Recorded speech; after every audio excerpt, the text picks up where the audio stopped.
Hi, എന്റെ കയ്യിലിരിക്കുന്നത് മെക്സിക്കോയിലെ ഒരു സ്പെഷ്യൽ ഫുഡാണ് തമാലിസ്. തമാലിസ്. അതെ, ഇത് എന്താണ് ആക്ച്വലി സംഭവം തമാലിസ് എന്ന് പറയുന്നത്?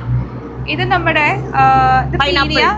പൈനാപ്പിൾ, ഇത് ഫ്രെസ, സ്ട്രോബെറി ആൻഡ് ഇത് ബ്ലാക്ക്ബെറി ആണ്. സൽസമോര എന്നാണ് നമ്മൾ പറയുന്നത്. ഓക്കെ, ഇത് അരച്ചിട്ട് അവർ സ്റ്റീം ചെയ്ത് ഒരു ഇലയിൽ പൊതിഞ്ഞ് നമുക്ക് തരുന്നതാണ്. ഓക്കെ, വേറെ ഒന്നും ഇൻഗ്രീഡിയൻസ് ഒന്നും ഇല്ല, വേറെ എന്തൊക്കെ ഉണ്ട് അത് അവരുടെ സീക്രട്ട് ആണ്. ഓക്കെ, സീക്രട്ട് ആണ്. നമുക്ക് കഴിച്ചു നോക്കാം. ഞാൻ ആദ്യം സ്ട്രോബെറി ട്രൈ ചെയ്യുന്നു, പൈനാപ്പിൾ ട്രൈ ചെയ്തു. അടിപൊളി, യമി.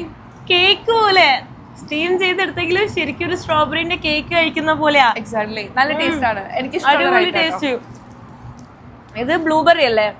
ബ്ലൂബെറി കഴിച്ചോട്ടെ. നമ്മൾ മഫിൻ കഴിക്കില്ലേ ബ്ലൂബെറിന്റെ, എക്സാക്ട് അതാണ് ഇത്. പക്ഷെ എന്തിലാ അവര് ഇതാക്കിയേക്കുന്നേ? ഇത് ഇതല്ലേ കോണിന്റെ ഇലയിലാണ് ആക്ച്വലി. നമ്മളെ വാഴയുടെ ഇലക്കൊക്കെ പകരം ഇവിടെ കോണ് മെയിൻ ആണ്, അതുകൊണ്ട് കോണിന്റെ ഇലയിലാണ് അവര് സ്റ്റീം ചെയ്തെടുത്തേക്കുന്നത്. നമുക്കിവിടെ സ്റ്റീം ചെയ്തേക്കുന്ന ഈ പാത്രത്തിൽ വെച്ചിട്ടാണ് അവർ സ്റ്റീം ചെയ്യുക. കുറെ അവിടെ എല്ലാ സംഭവം കുറെ ഉണ്ട്, അതിൽ കുറെ ഡിഫറെന്റ് വെറൈറ്റി ഉണ്ട്. പിന്നെ സ്വീറ്റ് ആയിട്ട് മാത്രമല്ല, നമുക്ക് അല്ലാണ്ടും എന്താ പറയാ, ചിക്കൻ്റെ ഉണ്ട്, പോക്കിന്റെ ഉണ്ട്, ബീഫിന്റെ ഉണ്ട്. സ്വീറ്റ് ആണ് നമ്മൾ ട്രൈ ചെയ്യുന്നത്. എന്തായാലും നൈസ് ആയിട്ടുണ്ട് കേട്ടോ.